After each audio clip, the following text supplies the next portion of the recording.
What is going on, guys? Welcome back to episode 15 of FLAmerica. I'm joined here by my host, Leonardo Zanellini, my co-host, and we're out here today on a beautiful day celebrating not only a SuperCopa do Brasil victory for Flamengo over rivals Botafogo, but the victory of an amazing start of the year and things that are just looking too good to be true. Leo, what do you think? What a way to start the year, right? The first relevant match. Not only did we win the title against a local rival, defending champions of Brasileirão Brazil, but we absolutely destroyed it. Masterclass of a performance and the first silverware of 2025 Destroyed them 3-1. Their last goal was just a simple consolation. Rain, literal rain, tsunami almost. We still got it done. Leo, who was your player of the match? Who stood out? Who else? The king of the derbies, Rei dos Clássicos, Bruno Henrique, always finds a way to shine against the local Rio rivals. He has a particular fetish for spanking Botafogo out of the stadium, and he did it again under torrential rain. In the beginning, he managed to take what look like a water polo PK. Turns out it was a soccer PK. Opened the score. The players had to leave because the rain was just unsurmountable. Came back, and soon after that, he scored a beauty of a goal. So my man of the match is Mr. BH, Bruno Henrique. Bruno Henrique always loves to show up against the Botafogo fans. I thought he was going to do the cry celebration, but I guess he decided. Too much water already, Rafa. Very true. So anyways, awesome start. First silverware of the year and of the new administration, hopefully the first of many. I think it was a wonderful game. I thought it was an absolute master class of a setup done by Filipe Luis, as always. The team played very well together, meshing together. The relentless high press, not only in the beginning, but when we're winning 2-0, we're still going after them. 3-0, still going after them, right? And that is what I love to see. Those are types of teams that Flamengo fans love and can get behind, and to keep it briefly, I thought it was just a wonderfully planned game plan by Filipe Luis. And Rafa, what do you think of Luis Araújo coming off the bench and scoring that beauty of a third goal? Man, that little Luis Araújo, fantastic. He also scored a goal again this past game against Portuguesa. He's flying. To think that opposing team is playing against Flamengo, getting suffocated, and looks over to the players warming up, and it was a Arrasca on the bench, Arrascaeta, Luis Araújo, Cebolinha, and just to name a few. I mean, Cebolinha started, but yeah, Luis Araújo on the bench. Sorry. Pedro injured. Pedro injured. That's what I'm saying. I mean, it's just an absolute insanely deep squad. Oh, Juninho, it's a great deep squad, and it's exciting for us. And anyways, it was a masterclass of a game, really. It was great. Very exciting, very, very uplifting in terms of what can happen this year. I like everything I'm seeing.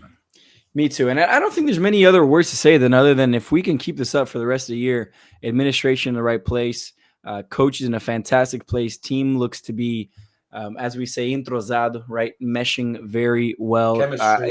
Chemistry. If we can keep this up, I mean, Leo, there's no reason why we can't win every single thing. I mean, not winning every single thing, other than maybe the Mundial, right, is going to be almost like we underperformed, which is an awesome problem to have. Look, I'm pretty sure we're going to compete in all fronts. I'm not sure about winning everything. We have to also ground ourselves to reality. It's never been done. No team has ever won the treble, which is the Brasileirão, Copa do Brasil, and Libertadores in the same year. So if this happens, I didn't know that. That's right. It's really hard. The schedule is intense, competition, all of that. But man, it makes us want to dream about it, doesn't it? I mean, and we're not done, Rafa, right? I mean, like I said, the best striker, the best Brazilian striker in the world hasn't played yet this year. So the best striker in Brazilian soccer worldwide hasn't played yet. It's still to come. So, and we're not done, right? We spoke last episode about the possible signings, right? Yep. I mean, possible Danilo made signing. his debut. Danilo made Right. his debut. He had played a total of 4 minutes and already won his first championship with Flamengo. Sorry, did you lose me here for a second, Leo? A little bit. Yeah, you're back. Okay. Danilo played 4 minutes, of that final and already got his first hardware, not hard to do. And then he played this last game. So we have a maybe arrival of Jorginho potential. They're negotiating. He might have a pre-contract, might be for the summer, but I mean that would be an addition, huh? Yeah, they'll be. We spoke about that. I mean, I'm a big fan of Jorginho. I think he'll be a perfect fit to our midfield, world class player, and it really looks very much like his intention is to join Flamengo after the European season ends. Mikel Arteta, the head coach of Arsenal, does not want to release him, so he's unable to join right now. So it seems. But it looks like he wants to be a part of Flamengo. Maybe he also sees it, Rafa. Maybe he also senses it. So man. Yeah, you mentioned it last episode. Players are not just coming here to play like retirement games. For their last season of their career, right? They're coming here as a legit opportunity. Where they're going to be able to play a ton of competitions, get a lot of eyes on them, and it's awesome. I mean, you're even seeing it across the board in the Brasileirão. Right, a lot of high-profile names are starting to come in, and it's pretty exciting for the game, for the league. Better and better matchups. You're seeing teams historically, I guess, not as highly performing teams. Bahia, Fortaleza, a couple of these teams, to name a few, that are starting to compete, right? And more feeling a little bit more like. I like to compare, obviously not there yet at all, but the Premier League, right? Any season can win any time, right? Or any team can win any season. Like Leicester City won that one year. Nottingham Forest is within the top couple of teams. So the fact that Brazilian League is starting to become more exciting, right? Have more challenges every game. It's only better for the league. Well, we have absolutely. And, we can name a few, right? Oscar joining São Paulo. Neymar, Lucas Moura, Neymar, Lucas huge. Moura in Santos. We have. Depay, a lot. Depay in Corinthians, Felipe Coutinho, a little bit of the correct. In Vasco, correct. So Felipe Anderson in Palmeiras. So you start seeing a lot of players that have done well, some of them super well in Europe, coming to Brazil. So the Brazilian League is going to be really, really competitive. It's going to be very hard fought, and it's going to be exciting. It's about Flamengo is going to treat the Brazilian League this year, Rafa, with a renewed emphasis. This is something that the new president Bapi said during the campaign, and you can hear both Felipe Luiz and José Boto, the coach and the technical director, talking about that. Flamengo needs to focus on the league. Perhaps a lot of emphasis was given to the Brazilian Cup, which Flamengo won 2 of the last 3. And finished second on the one he didn't win. But I think the Brasileirão has regained importance in the eyes of Flamengo. So it's going to be exciting, Rafa. Exciting year. Everything is looking to be a super exciting year. So I can't wait. But meanwhile, we have the Campeonato Carioca, the state league, right? We do, and Flamengo with some pretty convincing victories, right? One over Sampaio Correia, and then one with Portuguesa, where we got to see Danilo play a longer game, Juninho get his first goal on the score sheet, Arrascaeta get some minutes as he comes back from an injury. Talking about Arrascaeta, with an insane assist, he had an insane pass that led to the penalty, which he cheekily chipped. I've never seen someone do a chip penalty and get it in while the other keeper was still standing and didn't dive. I mean, what a top class player, huh? It's great. Arrascaeta is great. If he can stay healthy throughout the year, he's a difference maker. He's the most skilled player in the team when it comes to technique. So what's your starting lineup right now? Like with all the players we have available? I don't know. I don't know. You're going to count Pedro in this? You're going to consider factoring Jorginho? No, Felipe, look, I think Flamengo is quickly moving past that of a starting lineup. with such a dense squad and roster, you see Felipe Luis doing a very intelligent thing. He's rotating the players a lot, especially now in this part of the year where the games are not so stacked against another. Competition is a lot lower on the state league. So it's a smart thing to do. You don't want to burn out your players in the beginning of the season so that they get to the pinnacle of the season and they all bust out. They all injured like last year. Last year was a disgrace for injuries. Yes. So, part of it is bad luck. Part of this is also planning.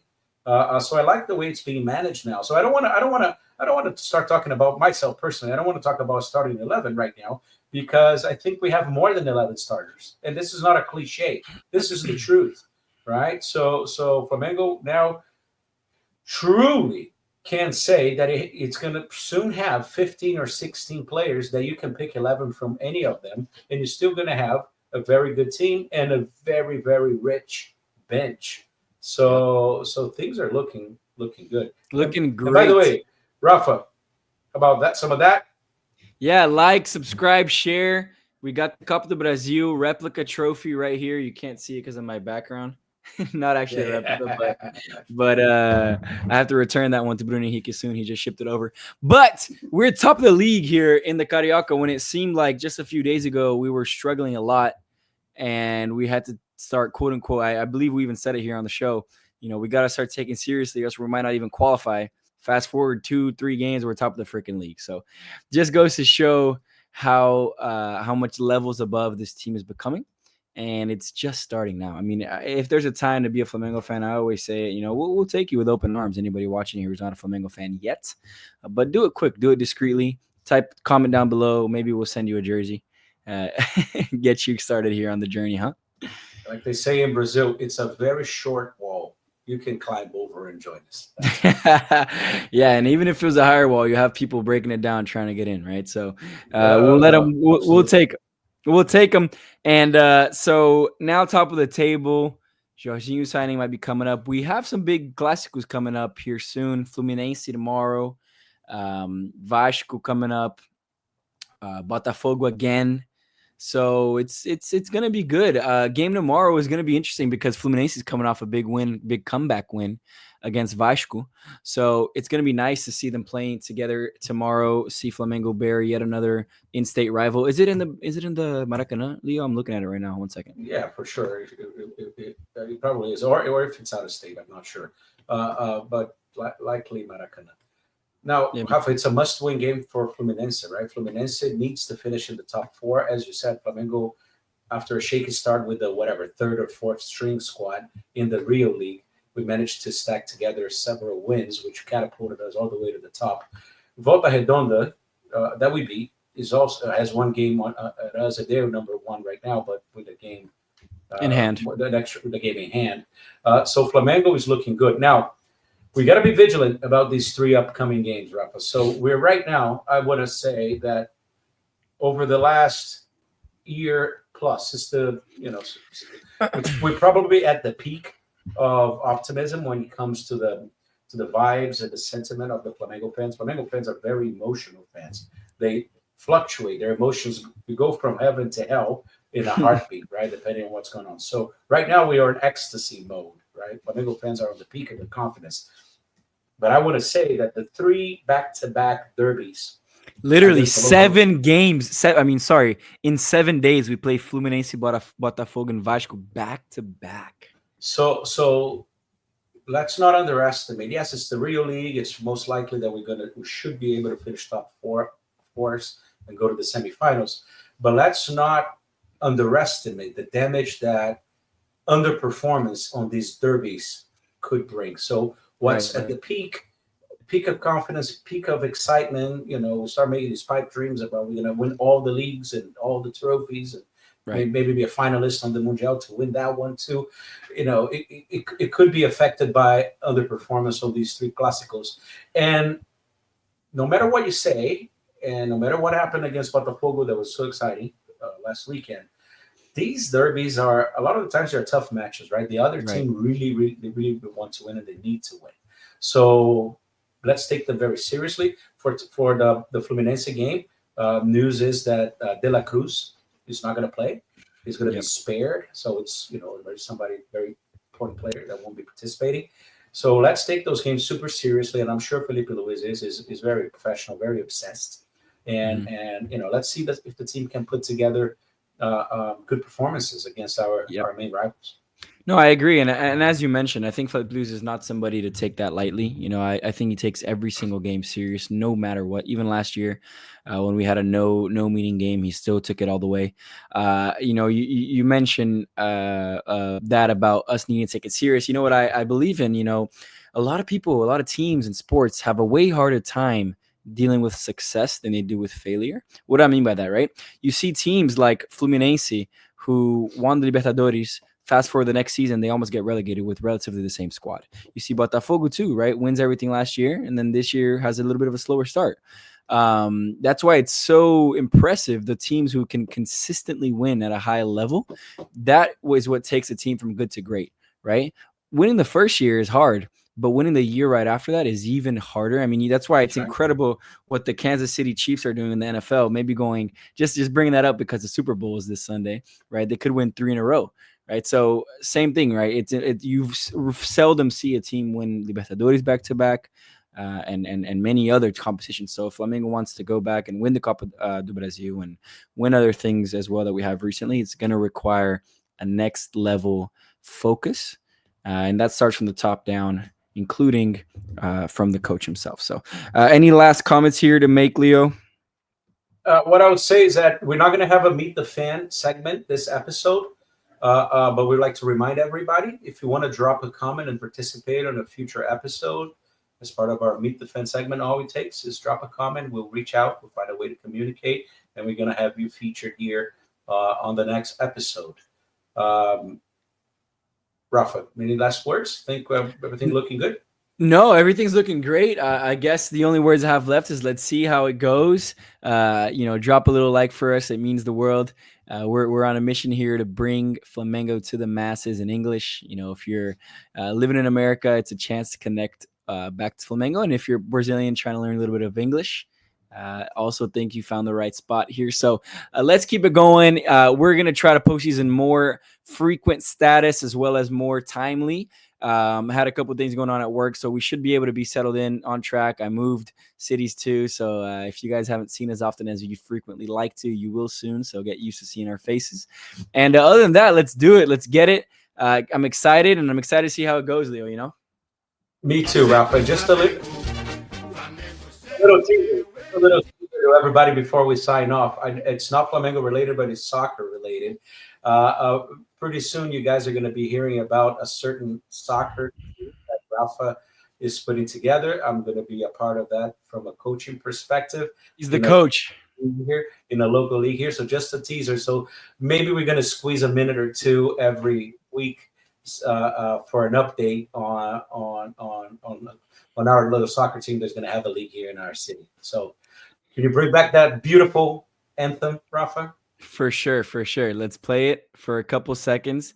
Let's enjoy it, and we'll sign out. Ele é fibra, muita libra, já pesou, cabeça até morrer.